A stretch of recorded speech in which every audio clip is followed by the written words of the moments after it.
खड़े भी नहीं होते हैं ना जी। ठीक है, मैं भी सही था।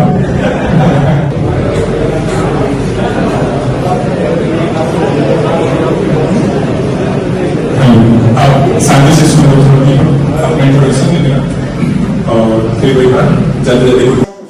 जैसे अभी एग्जाम नजदीक आ रहा है तो इनको प्रीवियस ईयर का मॉक लगाना चाहिए या लाइव मॉक लगाना चाहिए या नए मॉक लगाना चाहिए, कैसे मॉक लगाना चाहिए? अकॉर्डिंग टू मी जैसे अभी तो 6 दिन तो आप प्रीवियस ईयर मॉक दीजिए, सिर्फ उस पर डिपेंड रही प्रीवियस ईयर, कोई न्यू मॉक मत दीजिए। बाकी अगर आप चाहते हैं कि कुछ न्यू मिले, कुछ अलग मिले, तो आप सैटरडे संडे लाइव मॉक देख सकते हैं। जय हिंद दोस्तों।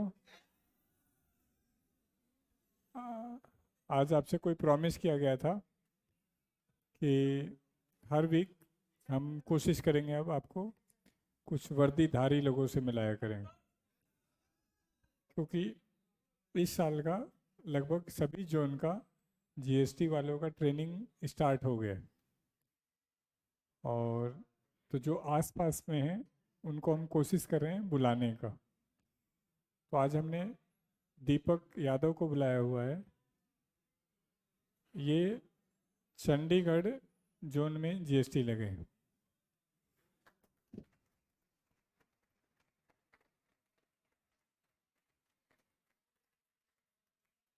ये लगभग 14 महीने थे अपने पास, सिर्फ 23 साल के हैं। तो इनके साथ अच्छी बात क्या रही, इनके कुछ भाई, बुआ के लड़के, मामा के लड़के अपने पुराने स्टूडेंट थे गुरुकुल में, अभी वो लोग भी लग गए। 2 सीएसएस में लग गए, एक सीपीओ में लग गया, अब वापस हरियाणा में पटवारी लग गया। तो ये 5-6 बच्चों का एक ही परिवार के थे और 6 के 6 अभी सेलेक्ट हो चुके हैं। तो ये ग्रेजुएट हुआ, ग्रेजुएट होने के जस्ट बाद वो लेके आ गए मुरथल। तो मुरथल में फाउंडेशन नहीं चलता था, मतलब कहीं नहीं चलता था, बेसिक थोड़ी बहुत क्लासेस जरूर चलती थी। तो टेस्ट हुआ तो नंबर कम था, तो हमने एडमिशन देने से ही मना कर दिया, ना हम तो नहीं देते। उन्हें ज़बरदस्ती कि नहीं हमारा भाई है आपको मानना पड़ेगा। मैं चलो भाई। और आज इसने 2 सीपीओ पास कर लिया और ये एक सीजीएल अभी 24 वाले में ही लगा है। और बहुत ही कमज़ोर, हाँ मैं ठीक ठीक था, 18 नंबर ही आए थे पहले टेस्ट में मैथ में। इंग्लिश बिल्कुल ही नहीं था और जीएस किसी का भी नहीं होता है, एसएससी का जो भी तैयारी करता है नहीं होता है। थोड़ा बहुत पीवाईक्यू कर लेता है तो उससे बात बनने लगती है। तो आप चाहेंगे तो इनसे सेशन के दौरान कुछ अपने डाउट क्वारीज पूछ सकते हैं, क्योंकि ये बच्चा भी थोड़ा इंट्रोवर्ट है। अभी हमने 1-2 जगह सेशन लिया, हालांकि अब थोड़ा थोड़ा अपग्रेड हो गया, 3 ब्रांच पे सेशन हो चुका है, ये चौथा है। तो मैंने महसूस किया तीसरे तक आते आते ये अपग्रेड हो गया है, क्योंकि पढ़े लिखे बच्चे हैं। तो झिझक था वो बोलने का, वो लगभग ख़त्म हो गया है। तो आपका आपने किसी को इस बार सीजीएल देना हो तो आपकी लास्ट की रणनीति क्या होनी चाहिए। आप में से किसी को डिमोटिवेशन होता हो तो आप पूछ सकते हैं। किसी की पर्सनल कोई प्रॉब्लम हो जो पब्लिकली पूछ सकते हैं तो पूछ सकते हैं। और आपको ये वादा देते हैं कि यदि आप पढ़ेंगे तो आपका आने वाला 50 साल बहुत बेहतर बीतने वाला है। सिर्फ रहेंगे तब नहीं, पढ़ेंगे भी तब। तो तपस्या में जितने मैक्सिमम लोग शामिल हो सकते हैं होइए। हम फिर रिपीट करें, जैसे आप लोग कई बार आरोप लगाते हैं कि एसी बंद कर देते हैं, ये बंद कर देते हैं। हम कहीं नहीं बंद करना चाहते हैं। आप पढ़ेंगे तो संडे को पढ़ेंगे, सारे क्लासरूम की लाइब्रेरी की, सारे क्लासरूम का एसी चलाएंगे, हम ड्यूटी भी लगाएंगे। तो हमारा पर्पज़ मेन आपका पढ़ाई है, मेन आपको आपके मंजिल तक पहुंचाना है। अभी परसों हमारी टीम मुखर्जी नगर गई थी इसे मार्केटिंग के लिए। तो कुछ बच्चे मिले पुराने इनको, जो 4-5 साल पहले थे वहाँ, वो पीजी चला रहे होंगे। तो वो लिटरली रोए नहीं हमारे टीम के सामने, अदरवाइज उन्होंने सारा दुख व्यक्त किया कि काश हम उस समय समझ पाते हम वो प्रेशर नहीं झेल पाए, और आज लाइफ ऐसी हो गई है कि हम मतलब बहुत परेशान हैं। तो वो पछतावा ना रहे, क्योंकि मेरा खुद से प्रॉमिस है कि 10 साल बाद जब आप मुझे मिलें तो आप मेरे पे आरोप नहीं लगा पाए कि आपके पास मैं बालक के रूप में आया था, आपने हमारा ख्याल नहीं रखा, हम इमेच्योर थे, आपने हमें सही गाइड नहीं किया। आप भले ही ये कहें कि मैं नहीं माना, हालांकि मैं चाहता हूँ कि आप ये कहें कि देखो जी मैं माना और आज मैं ऑफिसर बन गया, मिठाई खाओ या आओ मिलने आऊँगा, ऐसे बहुत सारे कॉल मैसेज आते हैं पुराने पुराने।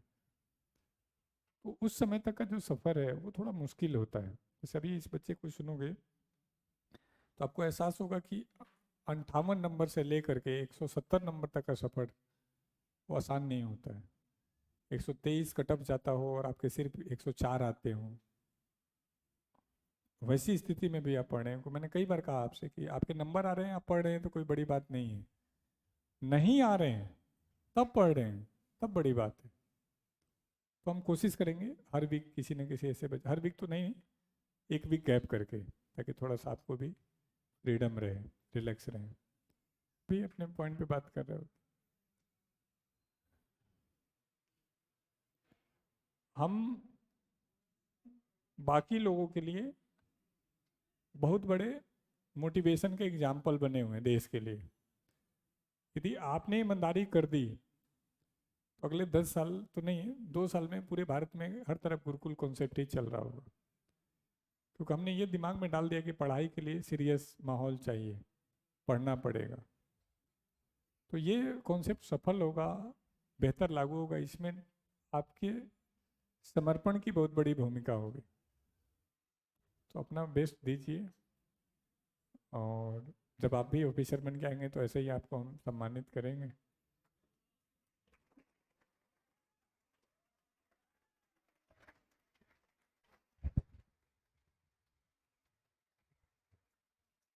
बैठ जाइए। कुछ लोग तो निकम्मे खड़े भी नहीं होते हैं, है ना। ठीक, ये कह रहा मैं भी वैसा ही था। ठीक, लेकिन ये मत सोचना कि बैठे रहने से सिलेक्शन हो गया, पढ़ता भी रहा होगा। तो चलो दीपक के लिए एक ताली बजाते हैं और दीपक को मंच देते हैं।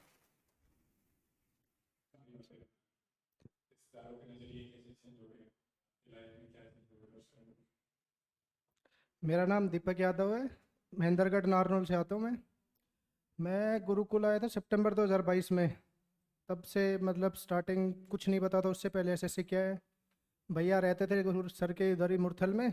भैया बोले ज़बरदस्ती आ जाओ, यहीं पढ़ाई बढ़िया हो रही है, बाकी सब कहीं कुछ नहीं है। तो यहाँ आए, पता चला क्या मतलब सर आते ही पहले दिन ही बुलाया मुझे कि दीपक फ़ोन कहाँ है तुम्हारा। मैंने फ़ोन दिया, बोले जाओ हो गया तुम्हारी छुट्टी, आज संडे को आना फ़ोन लेने। पहला 1 वीक 2 वीक 1 मंथ बिल्कुल ऐसा था कि पता नहीं क्या हो रहा है, कहाँ से कहाँ आ गए। बट धीरे धीरे उस माहौल में ढले, फिर पढ़ाई जैसे स्केड्यूल चालू हुआ पूरा, 12 घंटे लगातार पढ़ो पूरे दिन। मतलब पहले तो मन भी नहीं करता था कि कौन डेली डेली 12 12 घंटे पढ़े, फिर साइड में बैठे दिखते सब लोग पढ़ रहे होते तो अपने आप मन करता है। धीरे धीरे वहीं से पूरी सर के गाइडेंस में चलते रहे। सर ने जब भी मतलब मुझे आज भी याद है, सर ने बुलाया था एक बार, मेरे 104 नंबर थे, तो सर ने बुलाया था सबको, 110 से नीचे वाले सब आ जाओ। तो सर ने अच्छे से गाइड किया कि ऐसे पढ़ो, पूरा मॉक पे ज़्यादा अभी थोड़े दिन मॉक डिले कर दो, अपना सिलेबस कवर अप करो। तो धीरे धीरे स्केड्यूल में जारी करते करते इतना वहाँ इतना वो हो गया कि बस यही है जो जगह है, इसके बाहर कुछ नहीं है। बाहर मेरे दोस्तों से बात करता था जो तैयारी कर रहे थे, वो कह रहे हमसे तो 6 घंटे 7 घंटे मुश्किल से कंटिन्यूटी बनती है, तुम 11 11 घंटे कैसे पढ़ रहे हो। तो वो यहीं आके पता लगेगा 11 घंटे कैसे पढ़ रहे हैं। 11 घंटे के अलावा जो भी टाइम मिल रहा है उसको अच्छे से स्पेंड करो। बस उसके बाद जैसे 23 वाला सीरियल आया, उसमें प्री में ही रह गए थे। तो बस उस टाइम तक इतना कॉन्फिडेंस सर ने बिल्डअप कर दिया था कि अगले के लिए तो फिर एक तरफा खेल हो गया था कि आराम से प्री निकालो 24 का, तो एक इजी टास्क ही हो गया था। तो कंटिन्यूटी रखो बस, बाकी सब चीज़ अपने आप होते जाएंगी। 12 घंटे बहुत है, इनफ है, मोर देन इनफ ये पूरे 1 महीने कंटिन्यूटी रखो तो। और जैसे सर ने पूछा कि जॉब के बाद क्या हो गया, तो भाई आप तो सारे ऐसे मतलब नॉर्मल गांव से जहाँ से भी आ रहे हो, सबको पता है गांव में तो एक अलग ही हवा बन रखा है कि इंस्पेक्टर बन गए। तो उसके अलावा तो इज्जत ही इज्जत अलग मिल रही है। जो ये लोग बाहर मज़े ले रहे हैं कि हम ऐसे गेड़ियाँ मार रहे हैं वो कर रहे हैं, इस मज़े के अलावा आगे उन मज़ों का कोई वैल्यू नहीं है। ये जॉब के बाद जो लाइफ चेंज होगी वो अलग ही मज़ा देगी तुम्हें।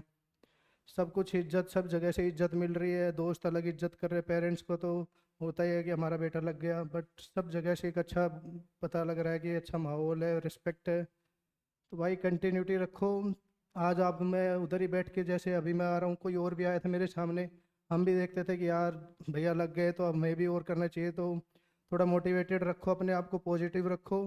प्री आ रहा है 1.5 महीने में, तो आई थिंक सभी दे रहे हैं प्री। तो आराम से भाई 1.5 महीने खींच दो, अपना बेस्ट दे दो कि इस 45 दिन में तो भूल जाओ क्या दोस्त, क्या किसी गर्लफ्रेंड होगी, छोड़ दो भाई। 10 दिन, 1 महीना कुछ नहीं होता, कहीं नहीं जाने की वो भी। तो अपना आराम से 1.5 महीना फुल फोकस के साथ, कि बस प्री तक तो कम से कम एटलीस्ट अपने आप को कह सकते हो कि प्री तक तो मैं पूरा अपना 110% दूंगा। प्री आराम से होगा भाई। कोई प्रीवियस ईयर आपने, सर ने पूरे QIP लगा रखे हैं प्रीवियस ईयर, तो आप उस पर रिलायबल रहो, मोर देन इनफ है। और बाकी बस प्री आ जाए फिर तो अलग ही माहौल होगा मेंस के लिए। तो वही प्री के 40 दिन है, तो जैसे फाउंडेशन आपका कुछ तो सिलेबस हो ही रखा होगा, आई थिंक 70-60%।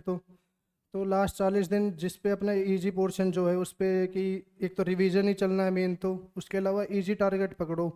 कि ऐसे हवाबाजी में ये मत, मतलब जल्दबाजी में ये मत करना कि यहाँ से भी नंबर ले लूँ, वहाँ से भी ले लूँ। एक फिक्स रखो कि इस पोर्शन से नंबर बढ़ सकते हैं इस 40 दिनों में, उस पर रिवीजन बेस्ट एफर्ट उस पर लगाओ कि वो तो एटलीस्ट स्ट्रॉन्ग हो जाए। बाकी जो नहीं आ रहा उस पर थोड़ा थोड़ा कंटिन्यूटी रखो कि थोड़ा थोड़ा हो जाए, बट रिवीजन रिवीजन रखो। मतलब जीके को अलग थोड़ा टैकल कर सकते हो कि करंट को हटा ही दो, करंट तो पढ़ना ही नहीं है। बाकी हिस्ट्री पॉलिटी जैसे मेन मेन टॉपिक्स होते हैं हाईलाइटेड, उनको पढ़ लो। बाकी रीजनिंग तो एटलीस्ट सबने फॉर ग्रांटेड ले रखी है। मैथ पे फोकस रखो, और इंग्लिश की वोकैब और ग्रामर, बस ये दो चीज़ों पे फोकस रखो। कॉम्प्रिहेंशन तो क्लोज टेस्ट जो आता है उसके लिए अपना कुछ भी नोवेल जो आपने कर रखे हो, एडिटोरियल, उस पर बस कंटिन्यू अपने आप पे विश्वास रखना। एक तो कि इतने आ रहे हैं तो वहाँ, यहाँ आपके जितने नंबर आ रहे हैं उससे 10 नंबर फालतू मान के चलना, वहाँ इतना लेवल नहीं आता। सर ने इतना अच्छा पेपर बना रखे हैं, आपके कभी हार्ड भी बन जाते हैं यहाँ, लेकिन वो सबसे रिलायबल मॉक्स है। तो 40 दिन है, अपने मोटिवेटेड रखो, खुद को पॉजिटिव रखो, और बस कंटिन्यूटी रखो 40 दिन।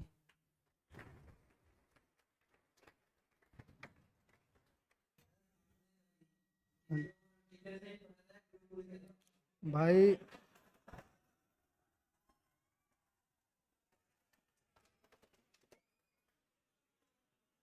मैं जब गुरुकुल आया, मेरे भैया ने बस ये बताया था कि एसएससी की तैयारी हो रही, मुझे एसएससी की फुल फॉर्म भी नहीं पता था। स्टार्टिंग आया, मैथ रीजनिंग मेरा स्टार्टिंग से स्ट्रॉन्ग सब्जेक्ट था, लेकिन इंग्लिश जी को बिल्कुल जीरो था।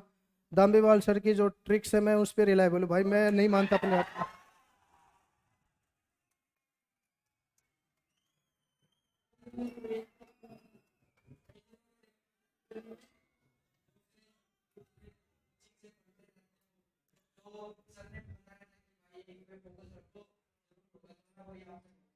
भाई एक पे फोकस रखो, मैं कह रहा हूँ मेरे जितने साथी है सब ने ब्लैक बुक पढ़ रखी है, मैथ के लिए पता नहीं कोई पिनएक्कल लगा रहा है। ये येलो बुक जो है इनकी कंपैरिजन कहीं नहीं होगा भाई, मैं आज तक वही पढ़ रहा हूँ जो अभी सीजल 25 दूंगा तो भी।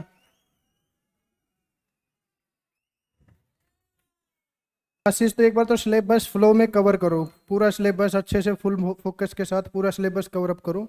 उसके बाद जब रिवीजन होगा ना, वो चीज़ें उसमें क्लियर होती जाएंगी। जब बार बार एक चीज़ को 2 बार पढ़ोगे, तीसरी बार पढ़ोगे, तब वो क्लियरिटी आएगी। एक बार में आप ये सोचोगे कि अब मैं सब कुछ एक बार में ही पढ़ लूँ, वो नहीं हो पाएगा। एक बार सिलेबस फ्लो में चलने दो, फिर जैसे रिवीजन का टाइम आएगा ना, फिर देखना कि ये पढ़ा हुआ है, कहीं ना कहीं बैक ऑफ माइंड याद आएगा अपने आप, फिर रिवीजन के टाइम पर अच्छे से उसकी श्योरिटी होगी।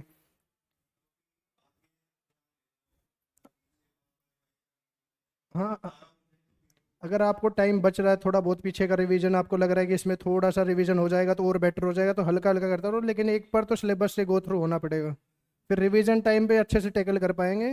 रिवीजन भी एक बार होगा, 2 बार होगा, तीसरी बार तक आएगा तब आपको सब कुछ क्लियर मॉक्स के थ्रू भी हो जाएगा। अभी मॉक्स आप डेली दे रहोगे पता नहीं, बाकी अगर डेली मॉक्स भी दोगे तो रिवीजन तो उसके थ्रू भी होता रहेगा। जो आपने पढ़ चुका है वो क्वेश्चंस आएंगे, उससे होंगे, एनालाइज करोगे तो हो जाएगा वो रिवाइज। अभी तो आपका मतलब 50 नहीं, अभी मत दो फिर। अगर 50% सिलेबस है तो मत ट्राई करो अभी। एक बार सिलेबस तो होना, पता तो चले कि किस में से क्वेश्चन आ रहे हैं, कहाँ से आ रहे हैं। तो सीधा मॉक में जाओगे तो फिर वही है, भड़क हो जाएगी कि भाई सब कहाँ से नंबर आएंगे, नंबर कम आ रहे हैं, वो प्रेशर अलग आएगा। तो पहले एक बार सिलेबस से गो थ्रू होना पड़ेगा पूरे से। बहुत ही अच्छी बात ये प्रॉब्लम मुझसे सबको होगी जो भी रेस्ट करते हैं कि आगे बढ़े पीछे का बोलते जाए। फाउंडेशन बेस में इस बात को टेंशन नहीं है जब आप सिलेबस कर रहे हैं, बस सीधे चलिए, दिमाग अपना काम कर रहा है। अच्छे के काम में रिवीजन आते हैं, आपको देख लेते हैं लगभग सीख गए, अच्छा रहा आपकी बात में। ओके सर, बोलो। जय भाई।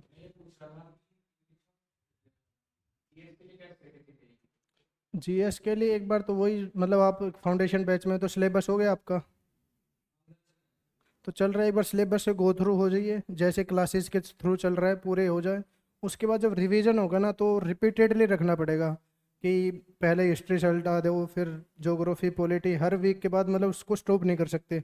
अल्टरनेट एक सब्जेक्ट को हटाओ, पॉलिटी हटा दी, अगले वीक ज्योग्राफी आ गई, फिर हिस्ट्री आ गई, फिर वापस आ जाओ पॉलिटी पे ही। वो कंटिन्यूस रिवीजन चलेगा तो ही होगा, एक बार पढ़ने से याद नहीं होगा। कभी एक बार ट्राई करने के, अभी जैसे आपने पढ़ लिया कोई भी चैप्टर हिस्ट्री का, आप सोच रहे हो परमानेंट याद हो जाएगा, अभी तो नहीं होगा। वो बार बार रिवाइज मारोगे, मॉक्स में वो क्वेश्चन देखोगे, एनालाइज करोगे, तब कहीं वो जाके सेट होगा माइंड में कि हाँ ये चीज़ है। तो एक बार तो फॉलो तो फिर रिवीजन पे मेन चीज़ है, रिवीजन रिवीजन। इंग्लिश तो जैसे मैंने मेरे लिए बहुत कुछ किया। मेरी सबसे ख़राब सब्जेक्ट इंग्लिश ही था। 23 के प्री में भी एटलीस्ट मेरे 22 नंबर थे टोटल 145 में से। इंग्लिश के लिए भाई दामीवाल सर की ब्लैक, ये जो येलो बुक है वो कैब, तो इससे पूरी हो जाएगी, उसके अलावा कहीं जाने की ज़रूरत नहीं। ग्रामर के लिए आपको अच्छे से नोट्स बना लो, या तो फिर अभी फाउंडेशन है पूरा नोट्स बनाओ, उसको रिवाइज करो। फिर उसकी प्रैक्टिस के लिए कुछ बुक ले लो, या तो इनको जो ग्रामर की मैंने देखी थी, कौन सी एक बुक थी, हाँ एरर, हाँ एरर का टेरर, वो बुक्स बढ़िया है, उससे प्रैक्टिस करो। फिर मॉक्स में क्वेश्चन आएंगे उनके एनालाइज करो। और जैसे मॉक में कोई क्वेश्चन आए, वो कैब आए, वो कैब ही मेन होती है कि आ गई और आपको या तो येलो बुक में नहीं है, ब्लैक बुक में नहीं है, उनको अलग से एक नोट डाउन कर लो, उसको हर वीक रिवाइज मारो, जितनी एक वीक की हो गई उसको ख़त्म करो, नेक्स्ट वीक और लिखे जाएंगे, फिर दोनों को एक साथ पढ़ो।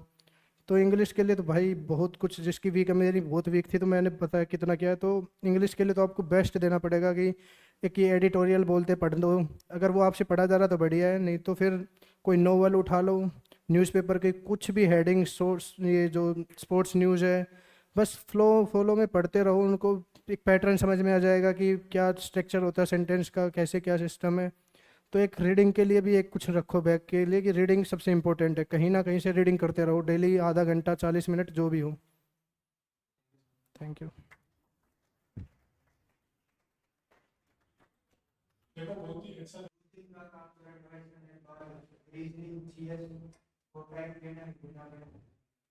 वो एक क्लास हो गई तो आपके पास आई थिंक 4 5 6 घंटे बचते होंगे क्लास के बाद। उसमें आप अल्टरनेट कर सकते हैं कि आज 2 दिन, मतलब आज 2 सब्जेक्ट इनके रिवाइज कर ले तो अच्छे से, अगले 2 दिन फिर अगला दिन दूसरे 2 सब्जेक्ट उठा लो, अल्टरनेट चलने दो। कि गैप मत बनने देना कि ज़्यादा ही गैप बन जाए कि एक सब्जेक्ट को ही लगातार 3 दिन दे दिए, वो नहीं करना।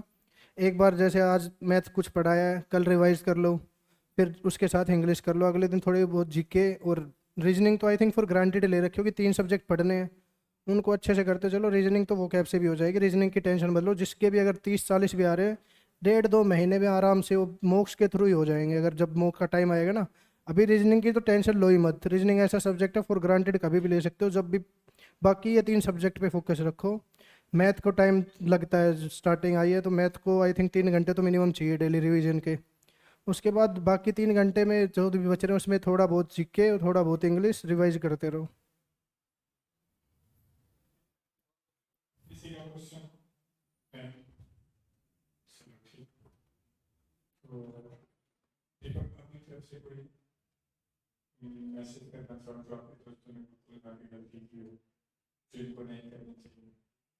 गुरुकुल में आके मैं, मतलब मेरा एक दोस्त था जो मेरा रूममेट ही था, कंफर्ट जोन में कभी मत आना यहाँ की। चलो आज एक तो कि जिस दिन मतलब आपके पास लैपटॉप है, पता नहीं टैब है, जो भी है, उसमें मतलब स्केड्यूल में रखो। एक तो कंफर्ट जोन में आ गए कि चलो आज मूवी देख लेते हैं, लाइब्रेरी में तो कभी ऐसी चीज़ करने मत, अगर आपका मन करे तो सर हमें तो बोलते थे कि अपने छुट्टी लिखो, ऊपर रूम में जाके आराम से मूवी देख लो, कोई दिक्कत नहीं। लेकिन लाइब्रेरी को एक पूरा ऐसा होना चाहिए कि वहाँ एक पूरा स्केड्यूल होना चाहिए, उसमें कोई चीटिंग नहीं, कोई कुछ नहीं, कंफर्ट जोन मत आने देना बस अपने अंदर। कंफर्ट जोन आ गया फिर ये गुरुकुल गुरुकुल नहीं रहेगा। ऐसा तो फिर घर पे भी है, तो गुरुकुल को एक वैसा रखो उससे। दीपक से ये वादा कर देता हूँ मैं कि अगली बार कम से कम आप में से 200 लोग जीएसटी को डिपार्टमेंट को ज्वाइन कर रहे हैं। भरोसा है? ठीक। तो हम आपके जीएसटी परिवार को और 200 मजबूत ऑफिसर दे देंगे जल्दी इनके साथ मिल करके। अभी आज के डेट में सबसे ज़्यादा डिमांडिंग पोस्ट जीएसटी ही चल रहा है। 10 से 12 साल रुक जाओ।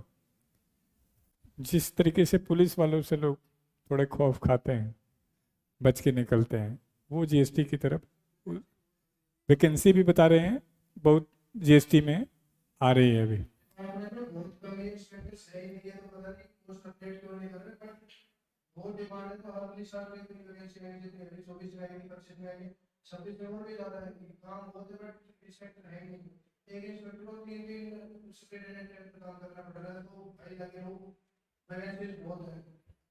और बहुत कुछ है लगने के बाद, है ना? लेकिन लेकिन लेकिन लेकिन लेकिन उसके लिए कठिन परिश्रम भी करना होगा। इन बच्चों ने 32 लाख बच्चों ने फॉर्म भरा था, उस 32 लाख में से 17,000 में ये गिने चुने कुछ बच्चे हैं। तो पढ़ाओ बहुत मुश्किल दिख रहा है। इस बच्चे ने अभी कहीं सेशन लेते हुए बहुत अच्छी बात कही कि भीड़ बहुत ज़्यादा है, लेकिन भीड़ में पढ़ने वाले बहुत लिमिटेड हैं। यानी 32 लाख में से जो एक्चुअल कंपटीशन है 1,00,000-1,50,000 बच्चों के बीच में, और उसमें हम कुछ हजार हैं जो बहुत ज़्यादा डेडिकेटेड हैं, जिन्होंने सब कुछ छोड़ दिया है। तो खूब मेहनत करिए सर के साथ। हाँ,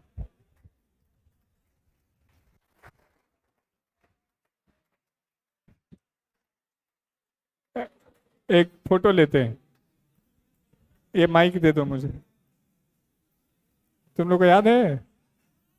ठीक। ये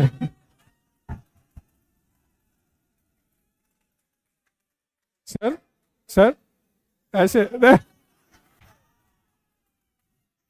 सर सर सर ऐसे।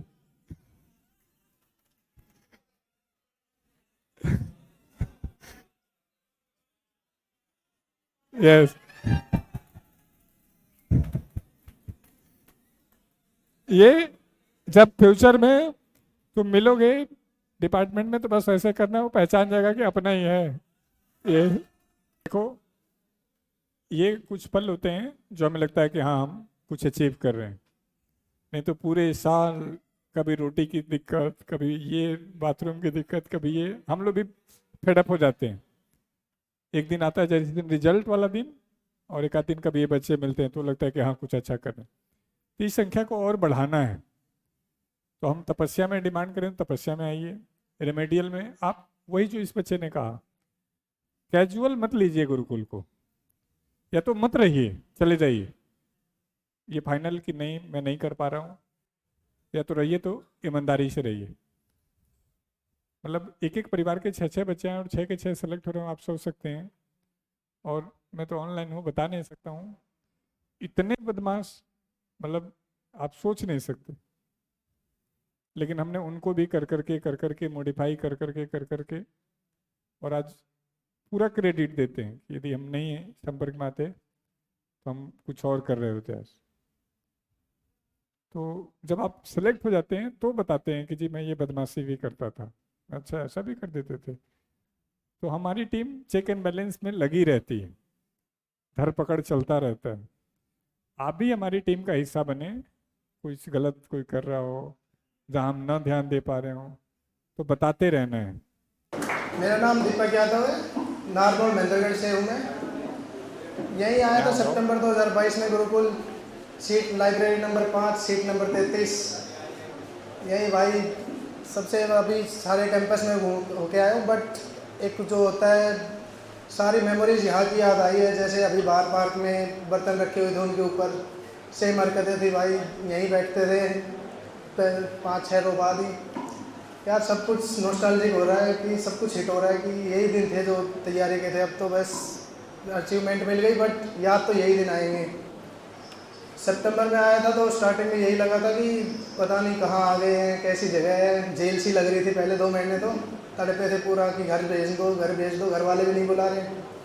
बट धीरे धीरे जैसे जैसे एसएससी का पता चला कि चलो भाई देखते हैं एसएससी क्या सिस्टम है, सर से बात की तो धीरे धीरे यहाँ ऐसा माहौल हो गया कि 2023 के सीजन आते आते कॉन्फिडेंस इतना बिल्डअप हो चुका था, बट लास्ट मोमेंट पे प्री ही नहीं हुआ। इतना कॉन्फिडेंस था, मेंस की तैयारी कर रहे थे बट प्री ही नहीं हुआ। वहाँ के बाद जो बाहर माहौल देखा है, यहाँ का मुकाबले वहाँ तो कुछ नहीं है। वहाँ जहाँ आप 11 घंटे पढ़ रहे हो, बाहर तो कोई मुश्किल से 6 दिन भी नहीं पढ़ रहा है। वो एक दिन 6 घंटे पढ़ रहा है, अगले दिन 2 घंटे, फिर 8 घंटे पढ़ रहा है, कोई कंटिन्यूटी नहीं है। तो कंपटीशन तो ऐसे हवा बना रखा, बहुत है। कुछ कंपटीशन तो इतना खास है नहीं, बस रेगुलर रखना पड़ेगा खुद को। और गुरुकुल वो आपको माहौल दे रहा है, पूरा बेस्ट माहौल।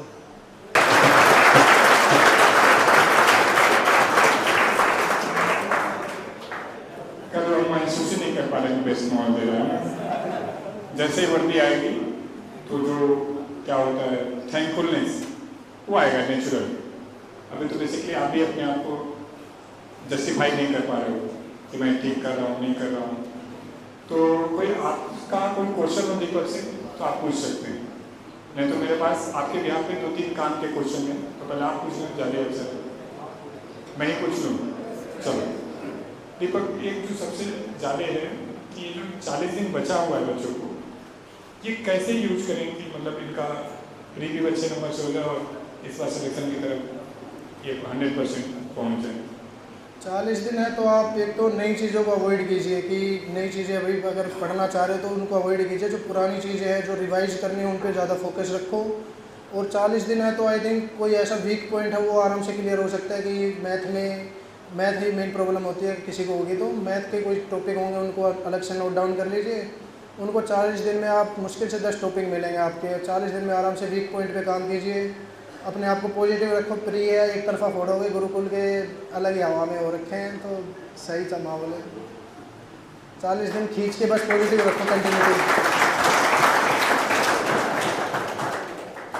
दूसरा जो मैं महसूस करता हूँ, जैसे जैसे एग्जाम आता है बच्चे पैनिक होने लगते हैं, एंजाइटी आने लगती है, तो उसको कैसे टैकल करेंगे जब भी कोई एंजाइटी या पैनिक हो रहा है? खास करता हूँ जब अचानक किसी टेस्ट में कम नंबर आ जाए और लग रहा है कि यार मैं इतने दिन से तैयारी कर रहा हूँ, मेरा तो होगा ही नहीं, और फिर परेशान हो रहे हैं, कई बार मतलब डिप्रेशन तक में आ रहे हैं, तो वो लास्ट समय में कैसे मैनेज करें? एंजाइटी का तो ऐसा है कि आप 11 घंटे आप डेली पढ़ रहे हो, उसके अलावा फिर जो भी टाइम मिल रहा है, लंच टाइम, प्लेइंग टाइम, उसमें एक तो ये पढ़ाई की बातें अवॉइड कर सकते हो तो वही करो कि प्रेशर, फालतू का प्रेशर ना आए। प्लेइंग टाइम में ऐसा नहीं कि और पढ़ रहे हो, पढ़ के भी एक अंदर से एंजाइटी अंदर से आप खुद ही डेवलप हो जाते हैं कि 11 घंटे पढ़ रहे हो, उसके अलावा प्लेइंग टाइम में भी आपका 1.5 घंटा जो मिल रहा है, 1 घंटा, उसमें भी पढ़ रहे हो तो प्रेशर ही बनता जाएगा। उससे अच्छा अपना 11 घंटे अपने फुल फोकस के साथ पढ़ो और बाकी जो टाइम मिल रहा है उसमें पूरा चिल माहौल रखो, अपना प्लेइंग खेलो कूदो कुछ भी करो। और ये जो मॉक में कभी कभी होता है कि एक बार 160 आ रहे हैं, अगले दिन 140 भी आ रहे हैं तो वो डिमोटिवेट फील होता है, बट उसमें वही है कभी एक बार में मतलब 10 दिन में एक बार ऐसा हो जाएगा 140 आ जाएंगे तो उसमें या तो सिली मिस्टेक्स हुई है या फिर आपने मतलब कहीं से कुछ नया टॉपिक आ गया होगा तो उसमें एक एडवांटेज होती है अगर आपके कम नंबर आ रहे हैं तो उसको एक पॉजिटिव वे में लो कि 140 आ रहे हैं तो उसमें 60 नंबर कहाँ घटे हैं, कुछ अलग क्राइटेरिया मिलेगा कि यहाँ भी फोकस कर सकते हैं, यहाँ भी स्कोरिंग सब्जेक्ट है तो उसको अलग वे में पॉजिटिव वे में लेके चलो। नंबर कम आ रहे तो डिमोटिवेट मत हो। 10 दिन में से एक दिन आ जाएंगे, कुछ खास फर्क नहीं पड़ेगा, उसमें कुछ सीखना। बाकी एवरेज स्कोर तो जो आ रहा है वो चलता रहेगा, उससे कुछ फालतू ही नंबर आएंगे 10-15, तो एक दिन से कुछ खास फर्क नहीं पड़ेगा। हाँ 5 दिन तो पूरा फोकस रखो प्रीवियस ईयर, सारा खेल वहीं से है। आपने पूरा इतने मॉक दे रखे होंगे, सबने पूरी तैयारी हो चुकी है तो प्रीवियस ईयर पे फोकस रखो। और जो नए ट्राई कर रहे हैं तो वो लाइव मॉक में ही ट्राई कर लो सैटरडे संडे बस।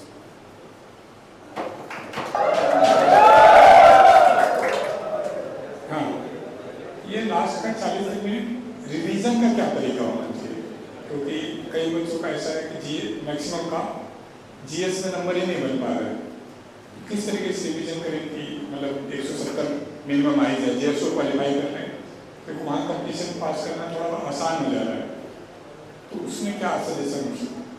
जीके के लिए तो आपने सब कुछ तो पढ़ रखा, बस रिवीजन करना है। तो ऐसे एक वीक में 2 चैप्टर उठा लो कि 2 घंटे 3 घंटे देने हैं, तो एक वीक हिस्ट्री पॉलिटी उठा ली, अगले वीक ज्योग्राफी और इकोनॉमिक्स उठा ली, उससे अगले वीक फिजिक्स केमिस्ट्री बायो तीनों उठा ली, तो 2 बार भी रिवीजन हो जाएगा तो 40 दिन में बेटर है, सब कुछ कवर अप हो जाएगा 40 दिन में।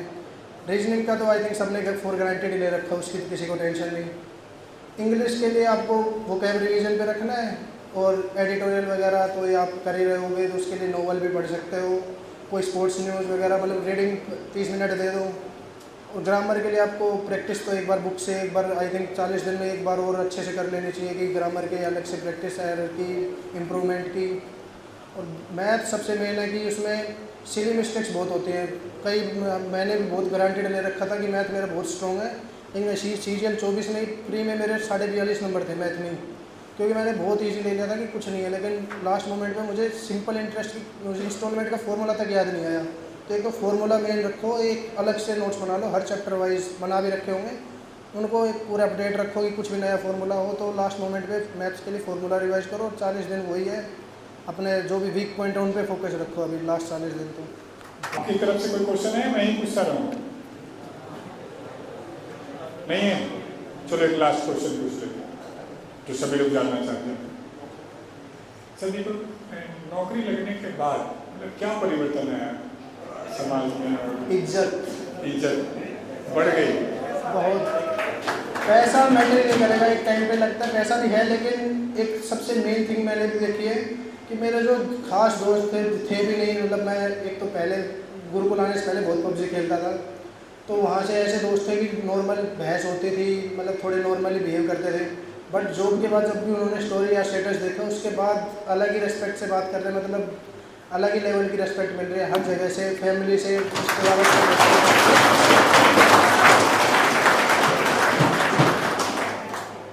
ये आप इंटरलिंक कर सकते हैं खुद से, अभी आपको कोई वैल्यू नहीं कर रहा हो,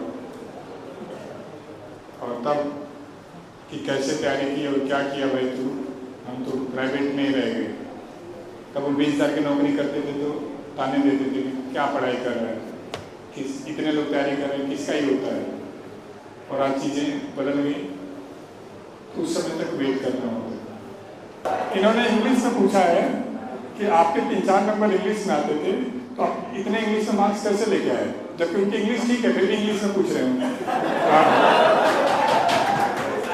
भाई मैं जैसे सितंबर 22 में आया था, उसके बाद जनवरी 22-23 तक 4 महीनों में मैंने मतलब मैथ और रीजनिंग फॉर ग्रांटेड कर दिया था कि इनको बस मूक पे डिपेंड हो जाओ, इनको अलग से पढ़ने की जरूरत नहीं। बाकी फिर जो 11 घंटे बचे थे उसमें से 6 घंटे इंग्लिश, 5 घंटे जीके, यही पूरे 1 साल तक की स्ट्रेटेजी थी कि 6 घंटे में आप 2 घंटे वोकैब को दे दो, उसके अलावा फिर ग्रामर के नोट्स रिवाइज करते रहो, प्रैक्टिस करते रहो, किरण से, पिनेकल से, एरर जो भी बुक है, जितनी भी सारी बुक्स हैं, बार बार रिपीट मार के सारे ग्रामर के रूल्स प्रैक्टिस के थ्रू होंगे तभी माइंड में सेट होंगे। एक बार तो ऐसे पढ़ने से कि इसमें ये रूल लग गया तो नहीं होगा, उसको जब इम्प्लीमेंट करोगे वो प्रैक्टिस के थ्रू या मॉक्स के थ्रू तभी होगा। और सबसे मेन चुका था, बट इम्प्रूवमेंट थोड़ा बहुत हो रहा था। फिर किसी ने गाइड किया कि कोई नोवेल उठा लो या कोई स्टोरी बेस्ड जो भी बुक है, कि उनको रिदम में कंटिन्यूस दिन के 35 मिनट 40 मिनट उसको रेगुलर पढ़ो, उससे फिर एक अंडरस्टैंडिंग बिल्डअप होती है कि डेली सेम स्टोरी को लाइन अप आगे बढ़ रहे हैं। तो एक फॉर्मेट भी कि इंग्लिश का फॉर्मेट, कोई सेंटेंस किस फॉर्मेट में लिखा जा रहा है, पढ़ा जा रहा है, तो वो भी एक हैबिट के थ्रू इम्प्रूवमेंट हो सकती है।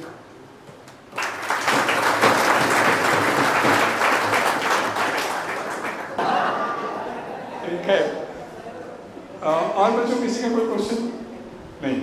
ठीक है, दीपक अभी यहीं है रात को, तो आप में से किसी का कोई पर्सनल कोई डाउट होगा तो ऑफिस में मिल के आप इनसे पूछ सकते हैं। दीपक को हम एक छोटा सा गिफ्ट देते हैं, बहुत छोटा सा है।